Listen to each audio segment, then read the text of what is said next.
in the dental industry for over 20 years. I think 25 years, Phil. Real close.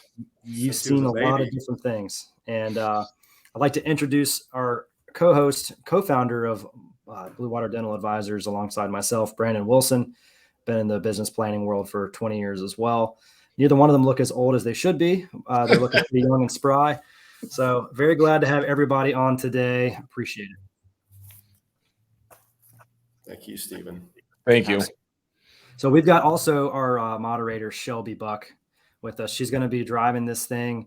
Brandon and I are not technologically very, very well off. So we need help from somebody a little younger to help us with make sure this thing goes well. And for anybody watching the recap or the recorded video, thank you for your time. You will be receiving 1 hour of CE credit for watching. You're going to learn a heck of a lot. We're also going to have our contact information up on the screen at various intervals. So please make sure to write that down and reach out to Brandon and myself or Phil regarding any questions that you have. I feel like that picture of us would be more realistic if it was us in the woods looking for the golf ball. Well, they can't see it, but we're actually in the deep rough, so it's pretty much the same. That's nice. Very generous. So, Phil, you're owner of KLAS Solutions. You've been doing dental practice transitions and coaching and all kinds of different things under the sun for dental practices. Just explain a little bit about you, KLAS Solutions, and we'll let you get taken away. Yeah, I mean, I won't spend a lot of time on it. I mean, we're just basically, I've been in dental. I was on the supply side for many years, did some transitions with another company, and then finally just decided that I wanted to start KLAS Solutions for the simple fact of there was a lot of business solutions out there, problems that I ran across in all my years, and wanted to be a help to the dentist and educate. So we have just basically 4 pillars that they run across a lot, and that's the coaching, tax and accounting, transitions, and real estate. So awesome. Thank you. Yeah. So I guess basically what I mean with this webinar today is you asked us me to give you a little bit of insight on having that, or building that dental dream team and so forth. And I think that one of the things that always comes across the most with us as coaches and transition companies is we get calls all the time of, how much do I need to pay? I'm having a hard time getting somebody, such and such left. And so how much do I have to pay? And I always try to tell the doctors when I'm talking to them, you got to realize that the pay is not all the I mean, there's tons of surveys out there, and you guys, this is why I love this webinar with you guys. You do such a really, really good job with it. Is pay is not the deciding factor when they ask for the top, 3. It's always, 4 or 5. What they want is they want a good culture. They want to have an ability to be able to grow in the industry. And then they want to have some sign of appreciation, right? And so that's what we're looking at today is how to give them the incentives, how to give them the culture and stuff to be able to put them in the right spot and make sure that you have somebody that loves to work with you. So I'm going to go to the first slide, and that's basically what's the 3 pillars of a great culture for us is what we look at. And that is first and foremost the idea of having, build your team with core values. It's always been in the industry as long as I know, and I wouldn't say in the dental industry, just in business industry, right? Vision, mission, goal. That's what you always hear. It's what you've had books written about for many, many years. And it wasn't until I brought on a new team and leadership coach, Ryan Hill, that we were going through things. And I said, we're going with the mission. And he said, you really should concentrate on core values. And I go, okay, so what do you mean by that? First time that I've heard of it, but I never really studied it too much. And his thing is like, listen, vision is very important. Core values though, who are you? What is your makeup of you? So that when you go to hire people, when you bring on people, they know exactly who you are, what you're trying to accomplish, and they now have the ability to say, this, I totally am on board with this guy. I Mhm. love what he is trying to build. And so now they have that direct thing with you. So I think that core values, gigantically huge. Then with that is developing the vision, and having a compelling vision, making sure that that vision is something that everybody agrees with, everybody wants to go after along with you. And it's not one of these things that we see so many times where the doctor will come in with an idea and the team members sit there and go, where did that come from? Right. So that's not a compelling vision, and that's probably not a vision at all. And so then taking that vision, and making it something that is also a part of the team, letting the team have a piece of that, personalizing it for the team members as just as much as it is for you, because we all know dentists can't get there by themselves. They have to have their hygienists, they have to have their assistants, and their office team has to be part of this. And when we coach, one of the things that it's always funny is a dentist will always say, well, can you just come back and fix my hygiene department? It's not running right. And we always have to tell them, it's not just the hygiene department though, because hygiene is connected to the front and the front is connected to the back. And so there's got to be synergy there. And so that vision and having the team members see clearly what's going on, but not only that, the opportunities then they get with that to grow, to stretch, and what impact can they make? That's what they want to see, right? And that's where you guys, when you talk about the incentives, is going to be really important. Is like, okay, we're giving you the opportunity to grow. I'm giving you the opportunity to stretch your abilities, and inside of that, when you do that, and you start making that bigger impact on the practice, there's an incentive there waiting for you. So those are our three pillars. Pillar one, of course, like I said, core values. Making sure, I put in parentheses just a kind of the breakdown of it is one, first, the attraction, right? To have that clear understanding of getting a high quality employee that's going to have the same core values as you made a huge difference, for me and my company, even when Ryan brought that in, because it's one of those things where the conversations, the ideas that I bring in, or the ideas that someone brings in, when they all see that it's aiming for the same thing, that attraction is there. And what you're going to get when you have that person come on board. Clarifying the rules of the game teaches us how to win, the promotion of it, promoting, and where do we see where we can make a difference.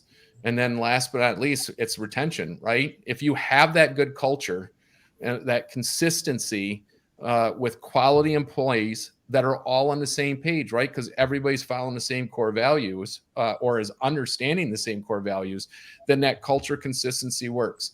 I think back to my mom when she got into dental as a dental assistant, and she was a stay-at-home mom until we got to basically 7th and 8th grade. She got self-taught how to be a dental assistant by her dentist and ended up being there for 33 years. And I think it was, and my mom would probably kill me for this, but I think it was 68, 69 is when she finally decided that she was going to retire. But before that, there was a couple years before that, she was getting tired, and she had to cut back on days. And I said, Mom, why don't you just retire? I mean, come on, 68 years old. But what was her thing that she said? And this is what I want dentists to hear. She said, but I don't want to leave the girls, and I don't want to leave Mary, which was the dentist. We are so close. And that team, I will tell you, was together forever. They never had any problems. And so that's, I think, where that culture consistency, even though they probably didn't do core values, because back in those days, there was no such thing, it kind of meshed on its own, right? And so that's where I think that that's so important. And then, of course, pillar number 2 is the vision. 3 to 5 years out, that's where we want to create that vision. We recommend 3 years, but getting that vision to understand where this practice is going to go. So I think what we need to include in that, though, is a lot of things, right? Too many times someone says a vision is hey, I want to do sleep study in the next 3 years, and that's it. Okay, but that really doesn't fix the vision problem, I guess, or doesn't help the vision, because Mhm. what people are going to be involved. How's that going to affect the profit? Did you think about building space? We run across this all the time. Is I want to add a hygienist. I'm busy. I want to add a hygienist. Where are you going to put them? Do you have the building space for it? Do you have the hours for it? So once again, being quick to just include a quick thing doesn't help. Think it out, think the vision out. And also, once again, like when we do our vision and core values, we call it Champion Day. And we get the whole team together.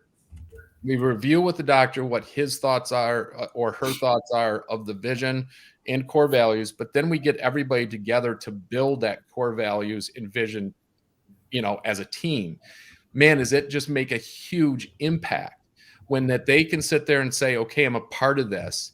But then we're also making sure that that vision is very detailed and it's bringing in these things, right? So what do you think that, you're going to bring in sleep apnea? Had a dentist do this, bring in a sleep apnea, but your assistant would be like my mom, who's self-taught. She knows nothing about sleep apnea. So how are you going to train her? Did you think about training her? Did you put that in the vision? And so it goes back to kind of, once again, like we were talking about with the core values and just the dream team, and making sure that they know that they have a culture, knowing that they're getting taken care of, and so forth. So your vision, setting directions, it sets the direction. Visions is so important because, once again, like I say, if with the Champion Day that we do, we're taking a bus. We start with point A, right? If we have a clear vision, it's like typing into the GPS point B address, and it's just followed, right? Quickest way to get there.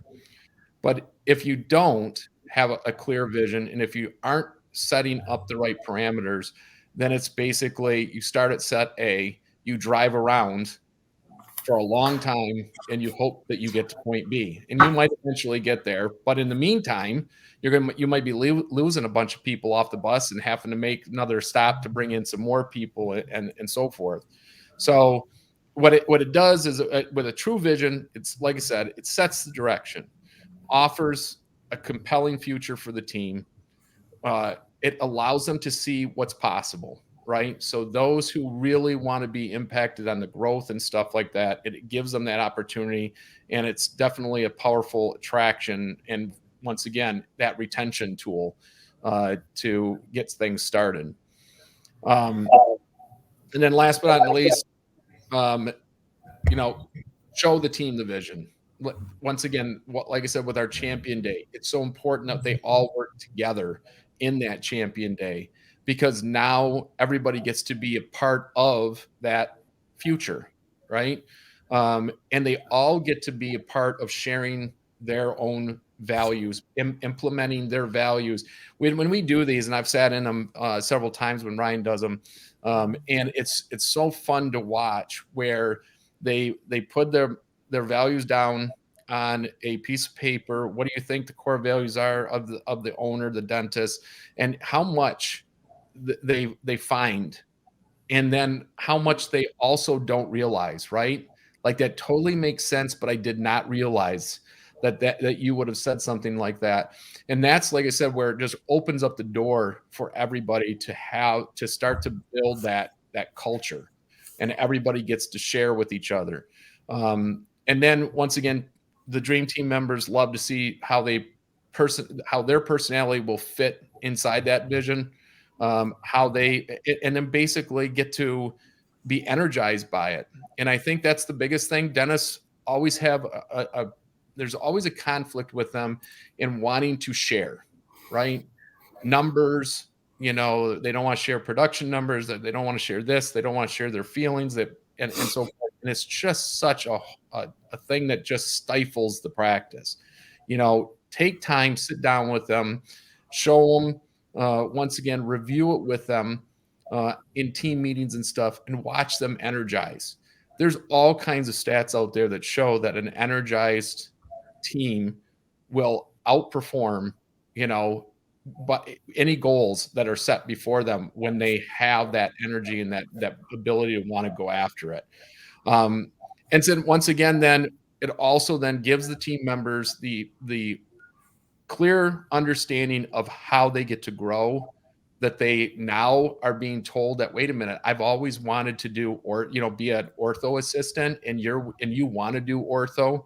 So do I get to take classes on that? And yeah, so you get to take classes. I'm going to send you to classes, and now they get to stretch themselves, or whatever the other cases may be when it comes to that.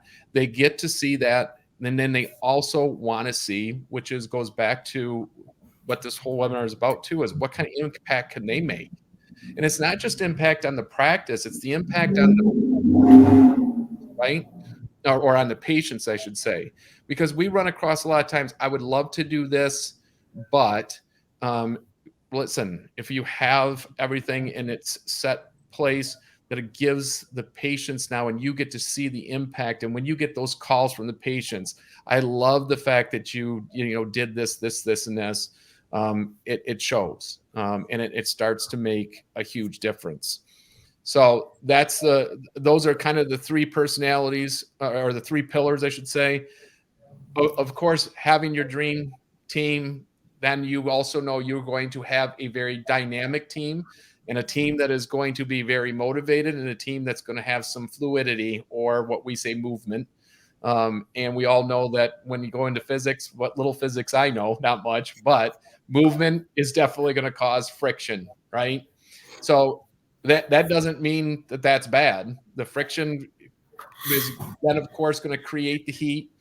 But when you get to that heat point, are we going to properly control the heat with the right cultural processes, or are you going to let the heat become fire? Fire then, of course, we know burns down things. So that's just what is really is the makeup, I guess, of this, and making sure that you have that culture, and making sure that it's set, with the understanding of this. So conflict resolution, right? The conflict resolution is definitely a lot of times a function of the maturity of the owner, or the maturity of the dentist, right?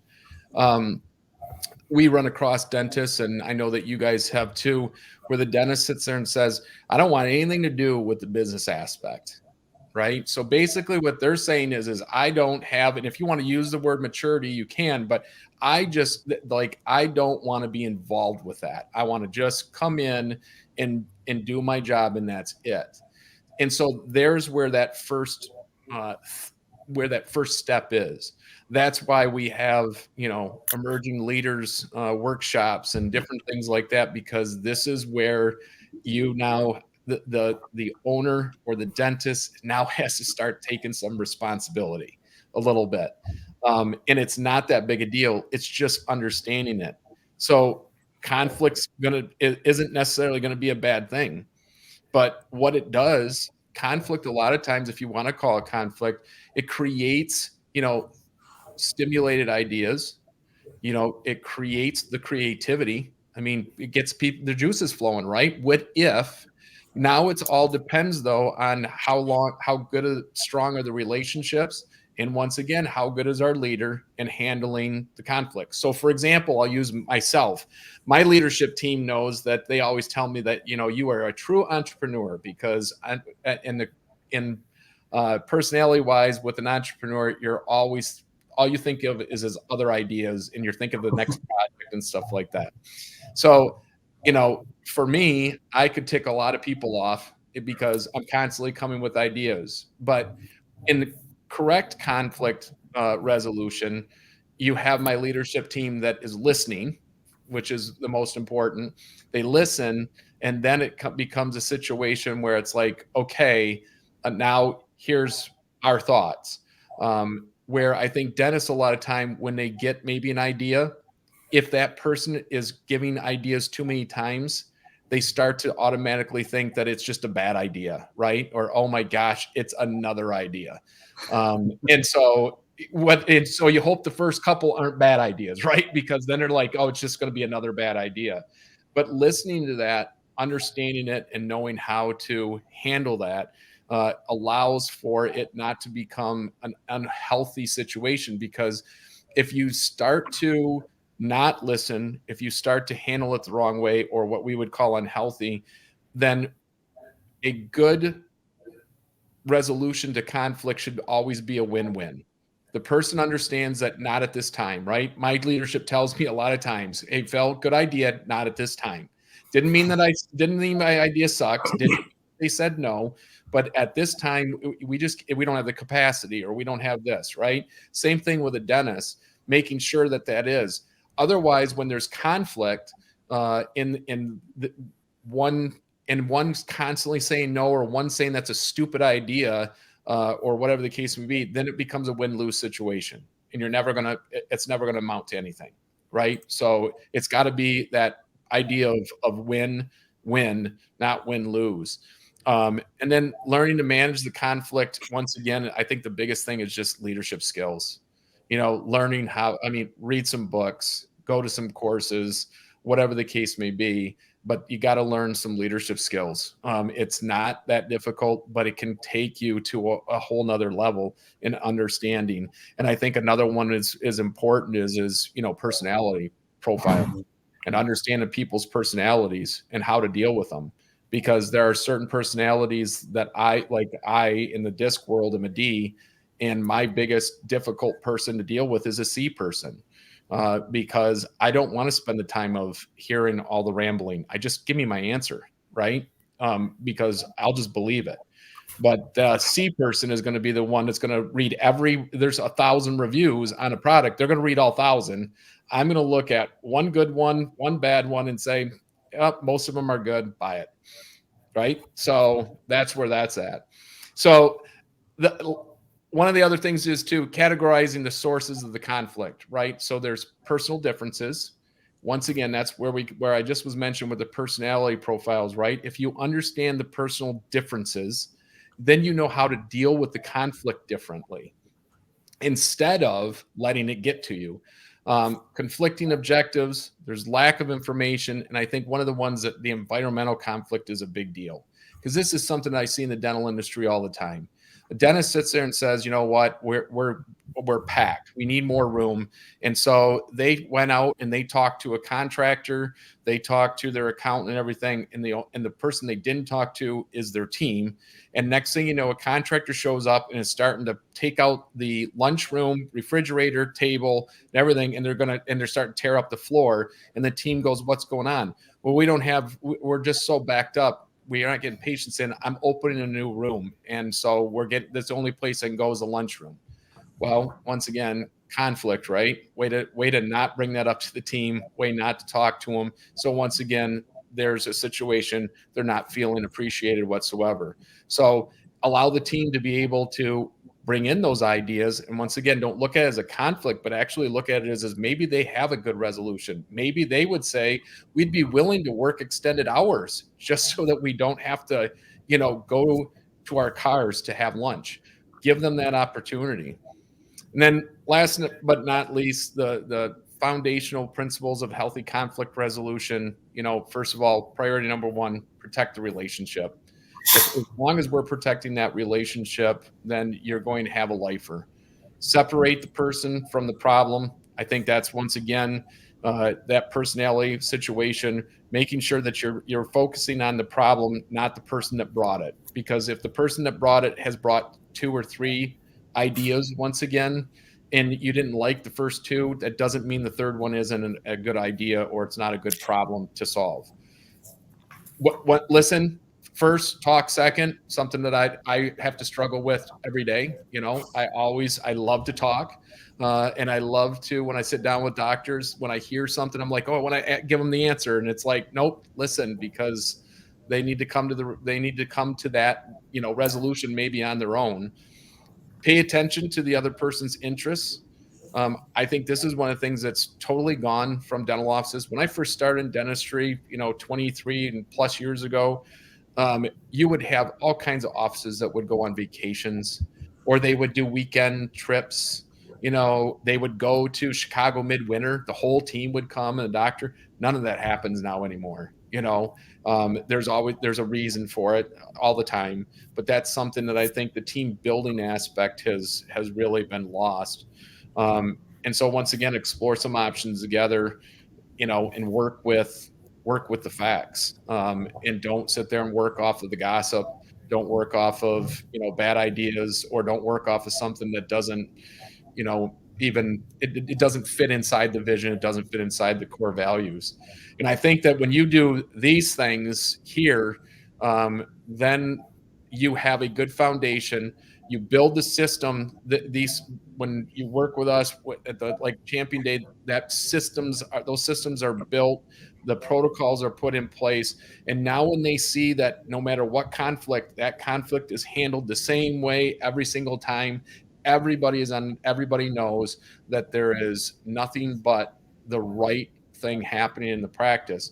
And so then when it comes to the employee retention, like I said, there's the last thing that is too many times people think of pay. And I think that when you have a healthy, centered practice that's after core values and the vision, incentives are the most important thing, because I think that really is what's the last thing that they need to help them stay where they want to be and stuff. And you guys, that's where you guys excel. Thank you, Phil.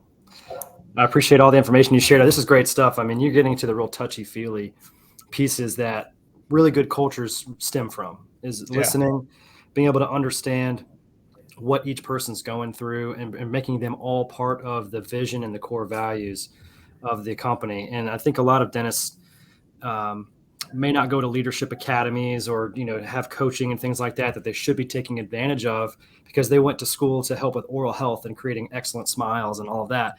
But one thing they could really benefit from is working with a team like yours, where they can learn the ins and outs of how to create a great culture of vision, core values, get everybody on board with it, make everybody own a piece of it, so they all feel included as part of the growth of the practice. Yeah, and I think the last thing I'll say is when we have good culture related practices, we never see them fail. We never see them struggling in production or anything. They're always at the top. And I just don't think that doctors understand that as much.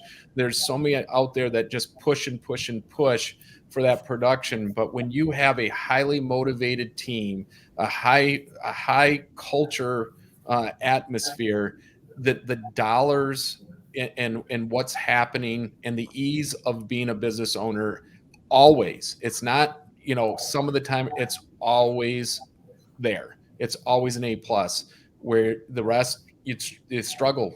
So, Well, I appreciate that. We're going to get more into the monetary systems of how this can work as well. You've given us really good culture information on how to build that dream team.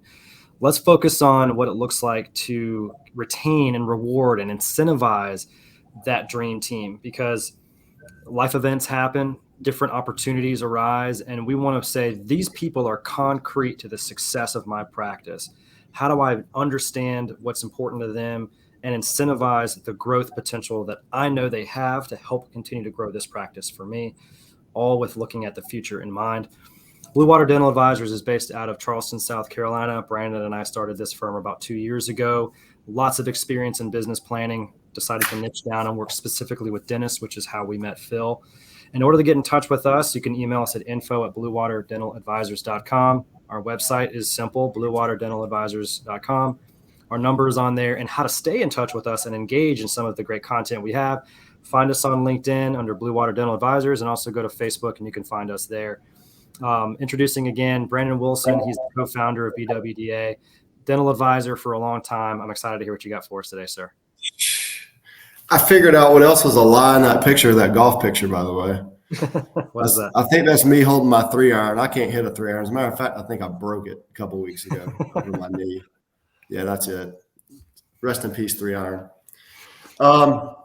So, Phil, we work with Phil. Our job is on the financial side of things. Bluewater Dental Advisors, we help our dental practice owners build a financial plan to grow the value of their practice, protect the value of their practice, and exit on their terms.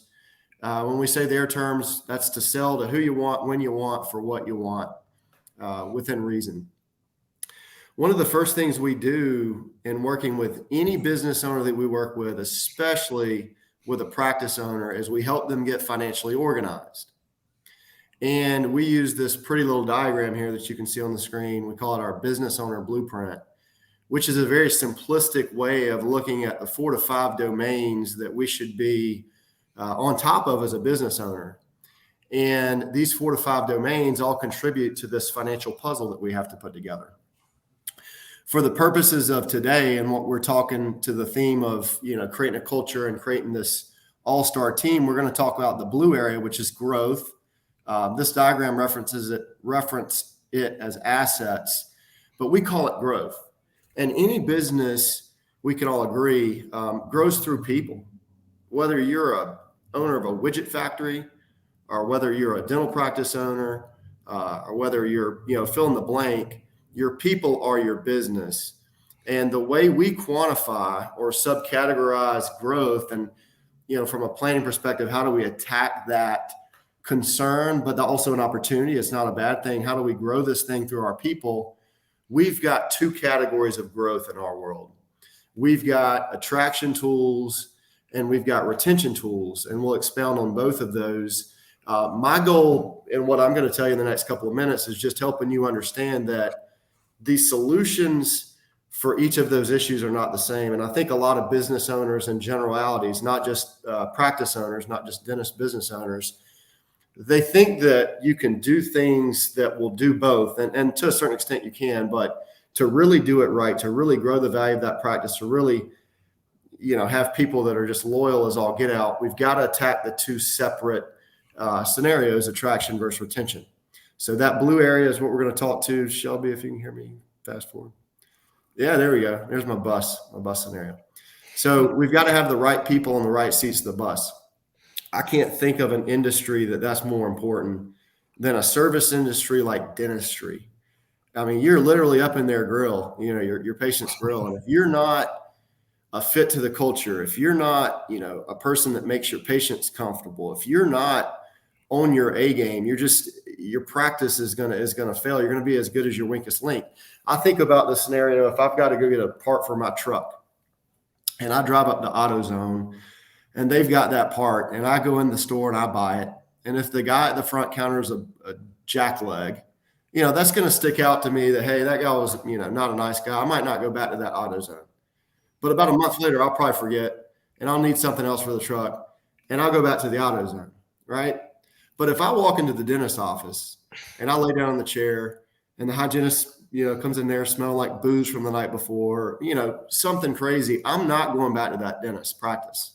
I'm just not going to. I'm going to go research. I'm going to go interview somebody else. So in your industry, it's so imperative that we have the right people and that we understand the differentiators between what are attraction tools versus what are retention tools. And from a financial planning standpoint, we have to understand, what can we do to satisfy both? Shelby, fast forward one more. I'm going to come back to that one if you don't mind. One more. So let's talk about what our typical attraction tools are from a financial planning, from a business planning perspective. And we can just kind of quantify what those might look like. Stephen and I were trying to hire an admin position a couple of years ago, and the job market was tough then. I think it's gotten worse as an employer. It's really tough right now. It's very competitive. It's hard to hire people, but we sat down with scads and scads of guys and gals that were very qualified for our position. And one of the first questions they asked was, what benefits do you have? It wasn't even, do you have benefits? It was, what benefits do you have? It was almost an assumption that we had benefits. At the time, we weren't the business we are now. We were doing some things, but not quite to the scale that we could. I think we may have lost a few opportunities to take people to the next interview because we could not check the box to say, yes, we have a retirement plan, or yes, we're offering health insurance, or at least making these things available. So when we think about an attraction tool from a financial planning perspective, we're thinking about things like benefits. Of course, we've got to have competitive wages, nice things like pay time off, and we've got to be competitive in the marketplace versus our other practices. But we need to be looking at things like, how do we structure eventually a benefits package? Does it include health insurance? Are there ways to take a practice that is doing nothing and kind of vamp up over a number of years and build what we call pseudo benefits, at least checking the box to attract people that may otherwise not come to our organization? Because if it's apples to apples, and we've got this interviewee that likes both folks interviewing them, and they've got the opportunity to jump on this other practice that has a retirement plan, that young gal hygienist straight out of school's parents is telling her, hey, you need a 401k plan. I didn't put enough into retirement. You need that. So we've got to be able to offer these things from an attraction standpoint. It doesn't all happen overnight. Sometimes these things are phased in over time. The main thing here, though, is attraction tools like a 401k. That is not a retention tool. I've never met with anyone that stayed with their employer, that they hated their job, and they said, man, I just can't leave that 401k plan.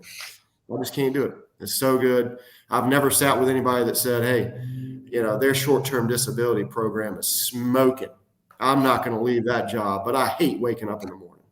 It just does not happen. So we've got to understand that attraction is very important. We want to interview the right people for our culture. A lot of these things that Phil hit on, these are going to organically attract people to your organization. You're going to have people on your team that are going to speak volumes to the public about you as their employer, and things are going to naturally happen. On top of that, from a financial standpoint, we've got to make sure that we're being very, very careful with what we do there. Back up one slide, Shelby, because I do have one more, and then I'm going to let Stephen do his thing. So when we talk a little, and I'm just going to touch on retention real quick. I think this is very, very important for any industry. We've got what we call performance incentives versus true retention incentives, okay? Performance incentives, we could just think about this in the form of a bonus, okay? I go out and I do real well for my employer, and they say, look, you did great. You helped us increase our revenues by X. We're going to give you this piece of the pie. These are not retention tools beyond 12 months. I cannot tell you the number of folks that I've met with or friendships with, people, relationships in my life that stuck with that job until December. They got their bonus, and January 1, they were somewhere else. Bonuses are not a pure retention tool more than 12 months. Now, they can hold somebody there for 12 months. The kind of planning that Phil and I are talking about with our clients and Stephen is we want organization with a vision, that people that want to be there and they want to help that vision come to fruition, and they want to feel part of this team. And Stephen's going to touch on how does the retention from a financial standpoint, how can that come into this equation, and what does it need to look like? And you'll actually give us an example. So touched on attraction. Stephen, I think it's your turn on the retention planning front. That's all I got. Good job, Brandon. Appreciate you, buddy. I like the truck analogy too. I'm gonna go to Napa now instead of AutoZone. Don't let them know we're wearing the same shirt either, by the way. Don't stand up too long. I think it looks good. I'm looking for some KLAS swag soon too. So retention. All right, we've covered attraction. We know what that is. It makes you an eligible employer, someone who's just baseline with all the other firms that are out there that hygienist or new attractive employee could join. Retention is what ties these key folks. Once you've designated them as key, these top talent employees will be tied to our organization for a specified period of time. No one likes to be called retained. So the language you choose in which to talk to these key employees about, you need to tell them you've done a fantastic job in our organization. We see you as key and concrete to the success of our practice. We want to reward and incentivize you above and beyond what we're giving everybody else. So that's what I'm going to touch on today. It's inexpensive for the business owner as well. I'll kind of get into that as well. Most people think cost is a high barrier to entry here, but it's not. And we'll discuss why. Moving on, Shelby. Thank you.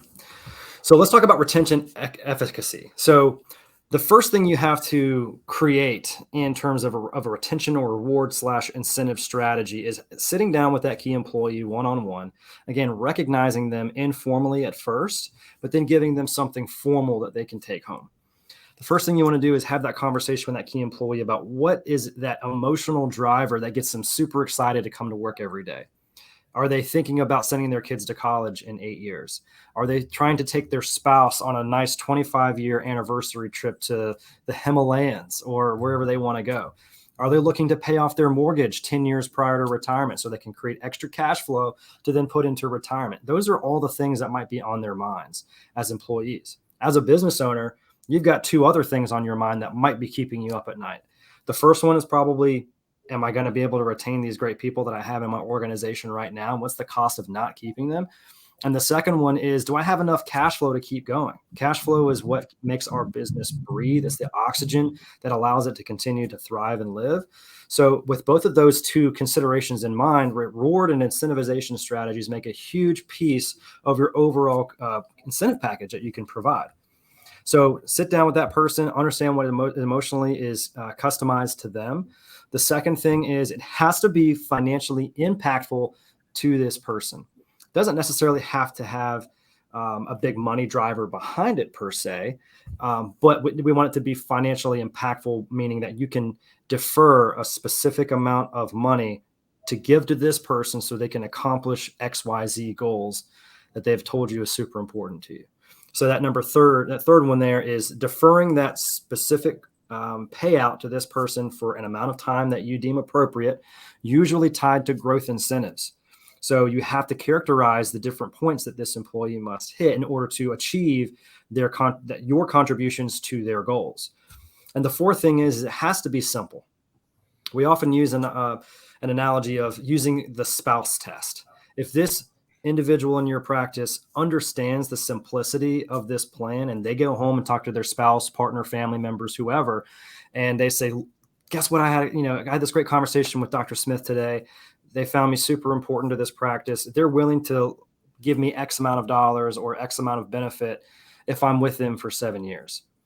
So if that spouse can understand the plan just as well as the employee, you can bet that if that spouse ever starts to think about, if the employee ever starts to think about leaving that practice, that spouse is going to be extremely angry and says, hey, our kids are going to college in 7 years. You need to stop thinking about yourself and start thinking about your family and the practice, right? So those are the four things that allow to have really good efficacy and efficiency around your retention strategy for your employee.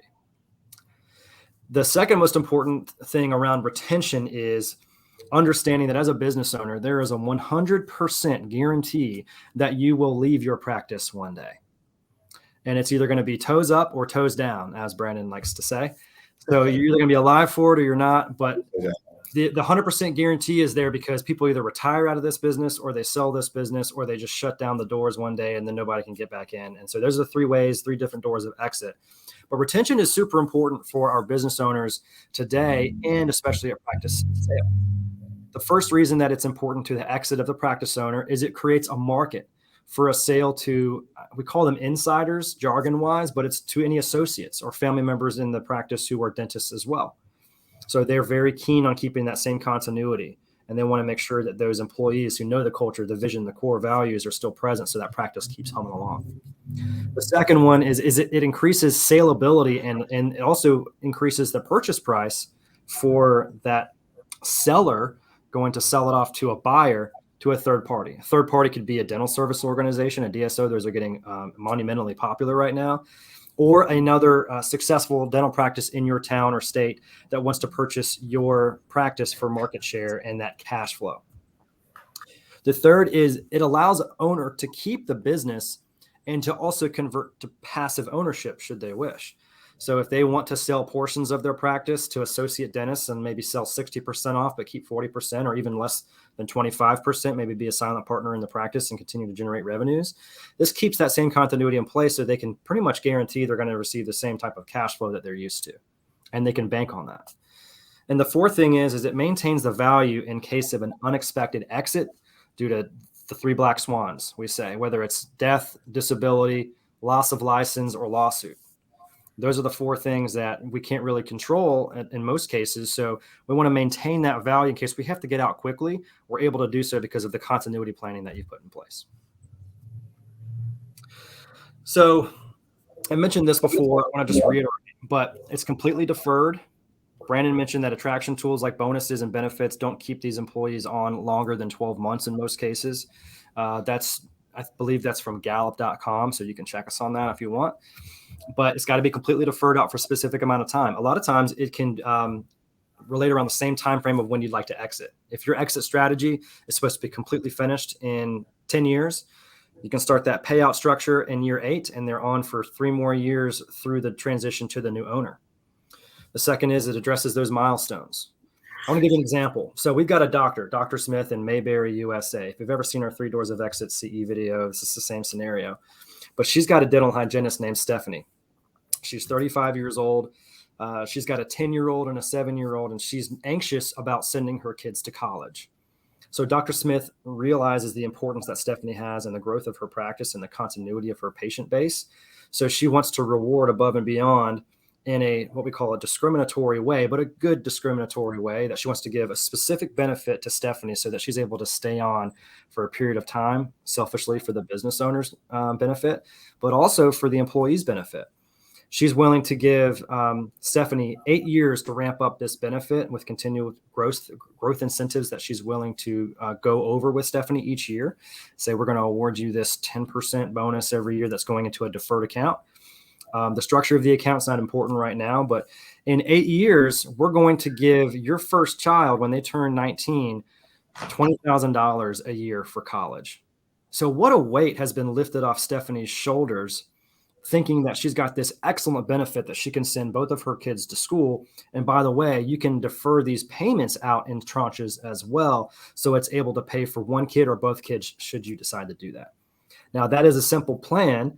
Stephanie's going to talk to her husband or partner about, what that looks like for them financially, which means they can allocate resources into other areas of their goals or retirement planning should they wish to do that. So there are 3 promises that we want to provide not only the employee as a business owner. The first is, if you work for the amount of time that we've talked about in this formal agreement, you will. The second thing is, if you get sick along the way and you can't work, we still promise to fund this benefit and pay it out to you or your spouse.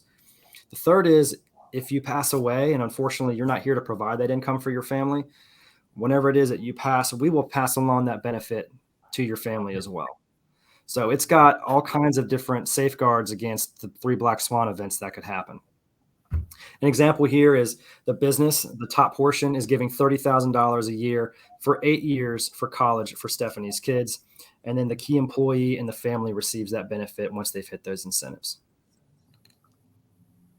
So if you have any questions, I think Phil might have been having a coughing fit. I'm not sure. But if you have any questions for Phil and his practice, coaching, and all the things that he does around culture, core values, and making sure you create that dream team with the touchy-feely stuff that's necessary, reach out to Phil at KLASSolutions.com. If you're interested in getting super financially organized, growing the practice, protecting that greatest asset, there he is. Hey, Phil. Yeah, sorry. No, you're good. And if you're interested in knowing how you can grow the practice, protect the practice, and eventually exit the practice, we get those folks ready to exit. We don't broker. That's what we use Phil for, the transition side. You can reach out to us at info@bluewaterdentaladvisors.com. We're happy to answer any questions that you got. I'm not sure if we have any questions from the viewers currently, but we're always here to help. You can view this later on our YouTube page. Reach out to us on YouTube, LinkedIn, Facebook. Call our number, 410-8112-843 area code. Happy to chat with y'all. Thanks for your time, everybody. Thanks, guys. Thank you, Phil. Yeah, absolutely. Thank you. Good to see you, brother. Yep.